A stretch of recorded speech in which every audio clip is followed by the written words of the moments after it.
Quer saber tudo sobre a FUVEST? Quer saber tudo sobre as questões, resoluções, nível de dificuldade? Então se liga aí no vídeo. Vamos lá. Vocês também estão legais, tranquilos, de boa? Então tá, ó. Hoje estou aqui para comentar com vocês a prova da FUVEST, falar para vocês o que eu achei, né, da dificuldade. E vamos começar já, antes de comentar a resolução, né, fazer a resolução de todas as questões, falar um pouquinho sobre a prova. A prova da FUVEST, como sempre, muito bem feita, né? Análise de dados, tabelas, gráficos, enfim, mapas. Então a FUVEST estava sensacional como sempre. O que me chamou um pouco a atenção foi a questão do nível de dificuldade. O nível de dificuldade ele estava um pouco abaixo dos anos anteriores, tá? Do que geralmente é a prova de geografia. Dentro da prova de geografia, as questões que exigiam alguns conteúdos mais difíceis, elas tinham gráficos e tabelas que ajudavam na interpretação, e algumas questões ali médio para fáceis, aí você tinha que ter algum tipo de conhecimento já pré-concebido, tá? Mas em geral achei que era uma prova que poderia ter um nível de dificuldade um pouco maior se a intenção é selecionar os melhores candidatos. Por quê? Porque com o nível de dificuldade um pouco mais baixo que nos anos anteriores, digamos assim, geografia não vai ser o diferencial, porque creio eu, tá, que todo aluno que tiver médio ou bem preparado vai acabar indo bem nessa prova. Belezinha? Então tá, ó, vamos lá para as questões.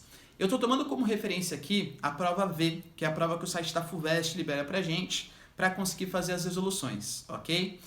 Bem no finalzinho do vídeo eu vou colocar para vocês o gabarito e vai estar no comentário aqui na descrição a provinha para vocês baixarem, tá? O link da prova para vocês baixarem e o gabarito inteiro também, gabarito oficial da FUVEST para quem quiser baixar aí, belezinha?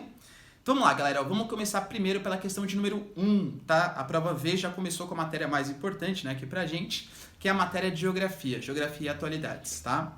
Vamos lá, ó. A questãozinha de número 1, ela trazia pra gente uma imagem e falava sobre um sítio arqueológico. Falava pra gente sobre a exploração, né? Qual seria o elemento para fazer a datação de materiais, para saber de quanto tempo que aquele material, etc. E aí ele colocava pra gente aqui, né, ó. Ele falava que os povos indígenas viveram no Brasil há 1000 anos atrás, tá? Esse elemento 1000 anos, ele é muito importante para a gente conseguir trazer uma referência. Por quê? Porque o vestibular, a FUVEST cobrou aqui pra gente, ó, eles construíram suas casas, tal, etc.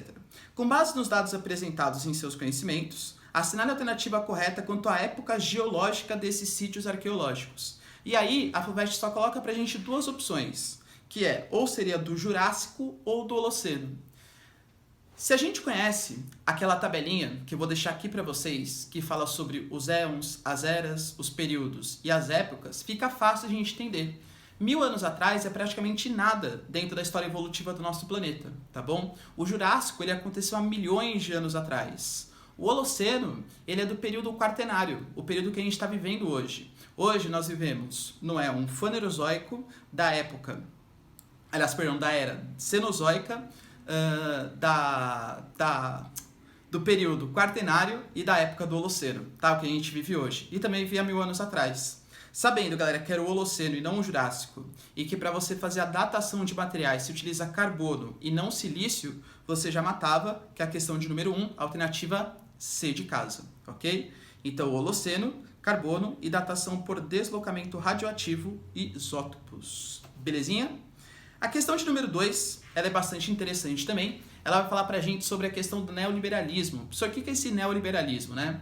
O neoliberalismo, ele vem na década de 80 para os países desenvolvidos e mais na década de 90 para os países subdesenvolvidos. Ele prega, basicamente, a mínima intervenção do Estado na economia e o aumento dos impostos, tá bom? Quais foram as grandes consequências do neoliberalismo? Ele trouxe, se por um lado ele trouxe modernização, abertura econômica, ele trouxe, entre outras coisas, uma redução do papel do Estado, principalmente em benefícios sociais. Então, programas sociais foram reduzidos e a população mais pobre, principalmente em países subdesenvolvidos, acabou sofrendo com isso. Se eu fizer para vocês uma trajetória histórica aqui, né? Do neoliberalismo no Brasil, por exemplo. O Brasil ele vai adotar políticas mais neoliberais na década de 90, com o governo Collor, com o governo Itamar e com o governo FHC. Isso modernizou a nossa economia com toda certeza, mas trouxe aumento do desemprego, aumento da desigualdade social, tá bom? Então, digamos assim, vai economicamente super importante, mas socialmente alguns prejuízos sociais. Nisso, né, ele fala aqui, ó, a questão de número 2. O capitalismo neoliberal, após o ano de 1980, caracteriza-se, e a alternativa correta é a alternativa B, né, ó, pelo crescimento da concentração de riqueza, beleza, e das finanças, em detrimento dos setores produtivos, ou seja, a indústria não cresceu muito nos países neoliberais, porque como abriu a economia, uma série de produtos estrangeiros começou a entrar no país, tá? E pela tendência à diminuição dos direitos sociais, exatamente porque o Estado participa menos ativamente da sociedade, ok? Então essa é a questão de número 2, alternativa B de bola. A questão de número 3, de novo, é muito mais uma questão interpretativa, uma questão de interpretação de gráficos, tabelas, imagens, do que propriamente outra coisa. É uma questãozinha que coloca aí, ó, no planeta Terra há processos escultores, tais como ação de gelo, intemperismo, ação do vento e tal. Aí ele coloca pra gente 3 realidades. Ele coloca pra gente a realidade do deserto do Saara, que a gente sabe, galera, é um deserto extremamente quente e seco, tá bom? Da Antártida. A Antártida, pra quem não sabe, também é um deserto, só que é um deserto gelado, ou seja, a precipitação baixíssima, principalmente porque lá é uma zona de alta pressão atmosférica, que tende a divergir os ventos e formar esses desertos, e as florestas tropicais, que geralmente acontecem nas áreas intertropicais, que são as regiões mais quentes e também mais chuvosas do globo, até pela baixa pressão atmosférica. Analisando os gráficos que vocês estão vendo aí, com toda certeza, galera, aquele que mais se adequa à realidade é o gráfico A. Por quê? O que ele mostra pra gente? Ó, ele coloca um eixo aqui à esquerda, que é a temperatura em graus Celsius, e mostra que as florestas tropicais e o deserto do Saara têm altas temperaturas, verdade, porque está muito próximo ali da linha do Equador, tá? Enquanto a Antártica e o deserto do Saara têm baixas precipitações, só que a Antártica uma temperatura muito menor também, portanto, alternativa A. Belezinha? A questão de número 4, questão clássica, né? Fala sobre um dos problemas ambientais mais comuns nos ambientes urbanos de São Paulo, principalmente na cidade de São Paulo. Rio Claro também tem bastante, que é a questão da inversão térmica. Essa imagem ela já foi utilizada, aliás, em outras FUVESTs, tá? Isso é uma coisa que eu estranhei um pouquinho, porque outras provas da FUVEST já utilizaram essa imagem, e ele mostra, né, que existe uma camadinha de ar frio, aí depois uma camadinha ali, ó, pontilhada de ar quente, que vai se esquentando, e depois o ar vai se esfriando novamente. Esse é um problema ambiental que acontece principalmente em dias frios ou no inverno, onde o ar frio ele fica acumulado ali em cidades entre serras, por exemplo, São Paulo, que está entre a Serra da Mantiqueira e a Serra do Mar, e o ar não faz nem a convecção para dispersar os poluentes e nem a advecção para conseguir dispersar os poluentes. Então a gente pega São Paulo, por exemplo, no período de inverno, em geral é bastante poluído, concentração de gás carbônico bastante grande. Portanto, nessa questão, alternativa B de bola. 4, B de bola. A questão de número 5, de novo, né? É uma questão que falava sobre refugiados, um tema que eu apostava muito também, porque estava nas atualidades, estava muito importante, só que é uma questão que não exigia tantos conhecimentos assim do candidato, tá? Exigia um mínimo de localização ali, que o candidato soubesse algum tipo de localização e um pouquinho de conhecimento sobre o que acontece no mundo. Mas ele mostra pra gente aí 2 tabelinhas sobre os refugiados no mundo. A tabelinha da esquerda mostrando pra gente os principais países de origem dos refugiados, mostrando que a Síria e a Afeganistão são os maiores, e os países que abrangem, né, que abrigam, perdão, os refugiados. E aí ele coloca a Turquia como principal referência, tá? Aí ele coloca essa tabelinha e fala pra gente assim, ó. Sobre os refugiados e a sua distribuição no mundo, é correto afirmar que essa questão de número 5, né? A correta seria a alternativa E, que fala pra gente, ó. São majoritariamente provenientes do Oriente Médio. Por que, professor, são provenientes do Oriente Médio? Que são os países que mais estão sofrendo hoje com as consequências da Primavera Árabe, que foram aqueles movimentos que lutaram contra as ditaduras que estavam há muito tempo no poder. A gente pega como referência a Síria, que passa por uma guerra civil desde 2011. O Iraque também, que desde a intervenção dos Estados Unidos passa por uma mini guerra civil e teve a intervenção do Estado Islâmico ainda crescendo, aumentando ainda mais o número de pessoas que saem do Oriente Médio, tá? África e Ásia também, né? A Ásia, alguns países como o Afeganistão, aqui ele coloca como referência. A África também, principalmente por conta das guerras tribais, por conta da expansão do islamismo. O Sudão do Sul, por exemplo, é um país que ele foi formado já como um dos piores IDHs do mundo. E isso faz com que muitos saiam do seu país de origem, né? Ó. Deslocam-se forçadamente devido a longas guerras, beleza? Em grande parte para países ou regiões fronteiriços. tá? Aqui, exceção feita, né, a alguns refugiados que dispõem de maior poder aquisitivo que acabam tentando refúgio na Europa. Mas a maior parte dos refugiados, por exemplo, da Síria, para onde que eles vão? Para países fronteiriços. Um deles, por exemplo, é a Turquia, que aparece como um dos países que mais abriga refugiados no mundo. Portanto, galera, alternativa E de escola nesse aí, tá bom? Na questãozinha de número 6, é uma questãozinha que mostra pra gente a evolução do planeta. A gente tem que saber, galera, que a Terra antes era um supercontinente chamado de Pangeia, e que a Pangeia ela começou a se separar. Por quê? Porque todo esse supercontinente ele está em cima de placas tectônicas. E essas placas tectônicas se movimentam e, consequentemente, os continentes que estão em cima dessas placas tectônicas também se movimentam. O primeiro cara que tentou pensar nisso aí foi um cientista chamado Alfred Wegener, tá? Que é justamente o que a questão mostra pra gente. Ele fala aqui, ó, as bases da teoria de Wegener seguiram inúmeras evidências deixadas na superfície do continente ao longo do tempo geológico. Considerando as figuras e seus conhecimentos, identifica o fator que influenciou o raciocínio de Wegener. Galera, se a gente for pensar, a grande coincidência, aliás, a gente quando criança, né, eu particularmente também já tinha reparado nisso, o litoral brasileiro, o litoral da América do Sul, ele é muito parecido com o litoral da África. Então, por conta de uma hipótese que foi levantada, alguns estudos foram seguidos mais a fundo e realmente, né, descobriram primeiro que existiu a deriva continental, que é o processo de separação dos continentes, que está mostrando aqui para vocês, e depois o processo, o porquê disso, né, que é o movimento das placas tectônicas. Certinho? Então essa aqui, galera, fica pra gente a alternativa D de dado, a semelhança entre os contornos da costa sul-americana e africana. Já a questão de número 7 mostra pra gente o percentual de pessoas. Ele coloca um texto ali da FAO, né, super importante sobre os alimentos, e fala pra gente percentual de pessoas em estados de insegurança alimentar grave. Aí mostra, né, África, América Latina, Ásia, tal, e a média mundial. A gente percebe, galera, que em geral essas taxas são muito maiores na África do que em outros continentes. Por quê? Porque são os países que passam por maior desigualdade social. São os países que têm maior dificuldade, por exemplo, a agricultura é muito mais voltada para exportação do que para importação. A produção de alimentos, ela fica com as piores terras, somente mão de obra de menor qualificação, usa menos insumos agrícolas, a produtividade é menor, tá bom?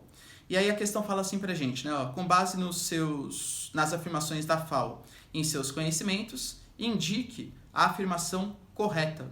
Essa questão de número 7, galera, coloca como certa a alternativa E. Os dois diferentes processos que causam a enorme perda de alimentos no mundo refletem as desigualdades econômicas e sociais existentes entre os continentes. Ou seja, a questão da fome, a gente geralmente coloca, né? Nossa, professor, por que existem milhões de pessoas que passam fome? Porque existe falta de alimentos? Não, pelo contrário. O que existe é uma desigualdade no acesso a esses alimentos, tá? Por conta de uma desigualdade social. O que falta é o acesso financeiro e não acesso porque faltam alimentos no mundo. Então essa questãozinha, com toda certeza a questão 7, a melhor alternativa seria a alternativa E de escola. Certo? Então tá, ó.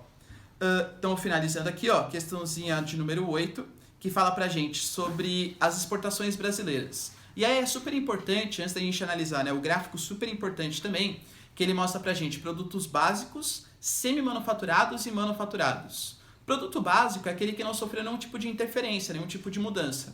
Um semi-manufaturado é aquele que ainda não é o produto final, mas ele já foi transformado por uma indústria, enfim. E o manufaturado é aquele que já está no seu processo final, tá bom?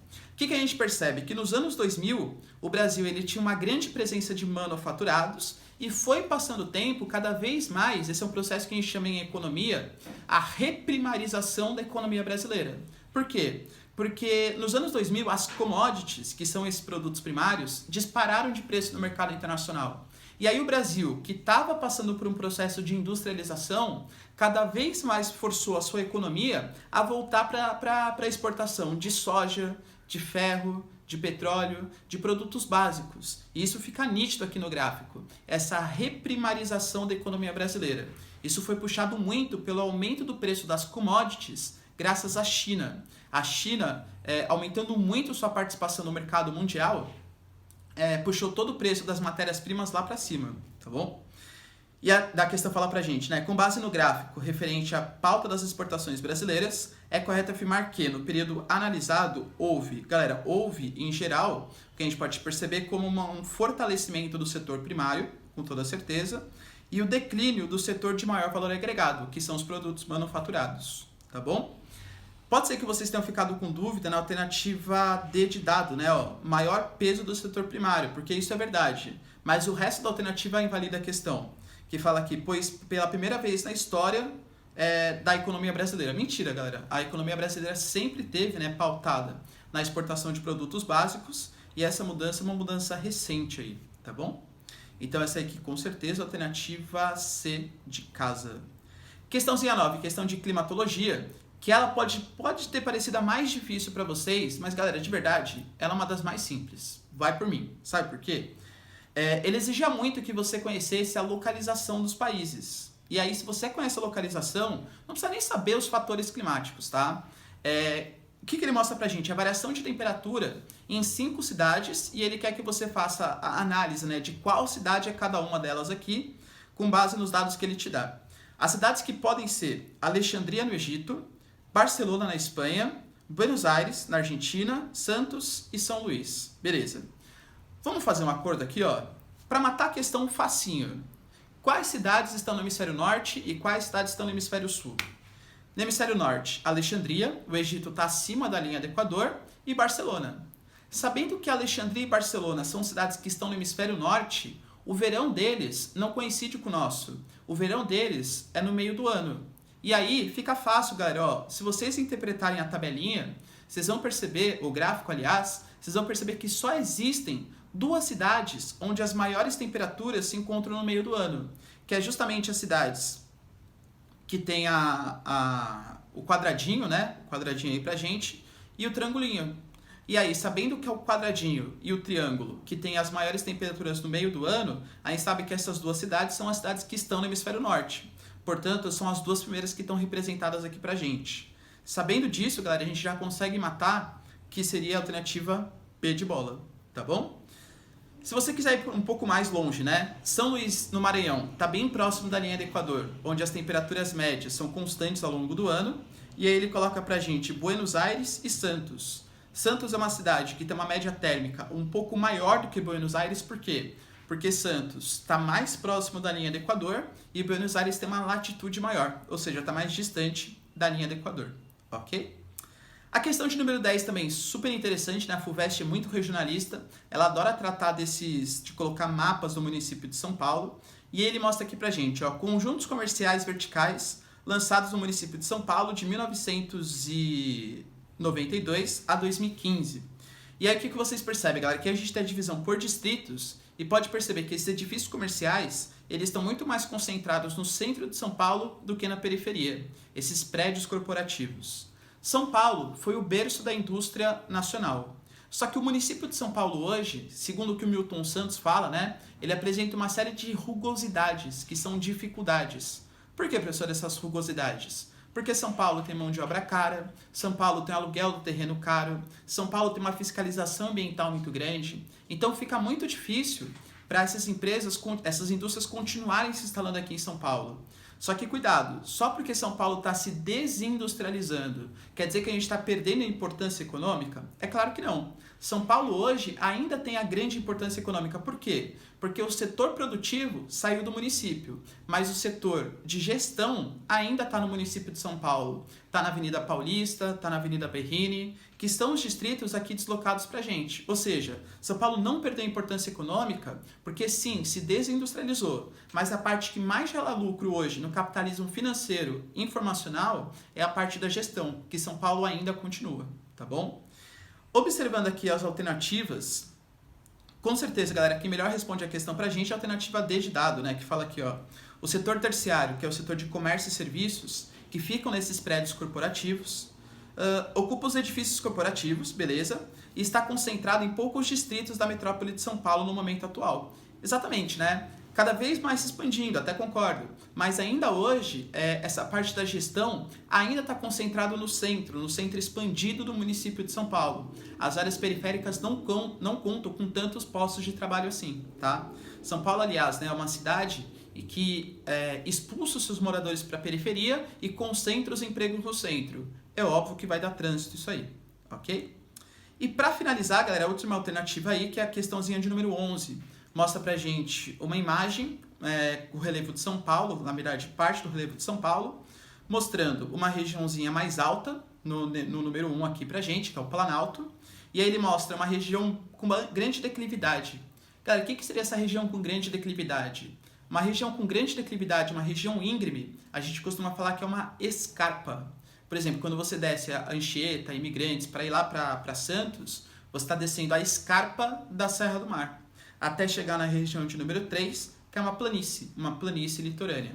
Então, sabendo disso, galera, a gente já consegue matar sem grandes dificuldades que o relevo de São Paulo conta com os mares de morros, que é a região dos Planaltos, de número 1, a região escarpada, de número 2, grande declividade, e a região de número 3, que são as planícies litorâneas, ali onde está Santos, Ubatuba, enfim, as cidades do litoral brasileiro. Tudo bem, galera? Beleza? Então essa é a alternativa 11 aqui, número 11, alternativa A de amorzinho, ok? Cara, espero de verdade que vocês tenham ido muito bem nessa prova. Se vocês não foram, galera, não se preocupem, a gente vai estar aqui para ajudar vocês. Eu queria que vocês falassem também o que vocês acharam da prova, o que vocês acham, se estava legal, se não estava, etc. E manda dúvidas aí, sugestões para próximos vídeos, que eu vou acabar colocando aqui no canal. Não esquece, gabarito e provinha dá para baixar aqui nos comentários do meu vídeo. E é isso aí, galera. Espero que vocês vão super bem. Para a segunda fase, tamo junto aí, hein? Belezinha? Então tá, galera, se vocês gostaram, curte aí meu vídeo, é super importante pra gente fazer o canal crescer. Compartilha com o máximo de gente que você conseguir também, para eu conseguir ficar passando minhas informações. Eu quero muito fazer o mundo da educação aqui no YouTube, tá? E se possível também, se inscreve no canal, belezinha? Então tá, galera, é isso aí. Beijos, abraços e tchau. Até o próximo vídeo. Falou!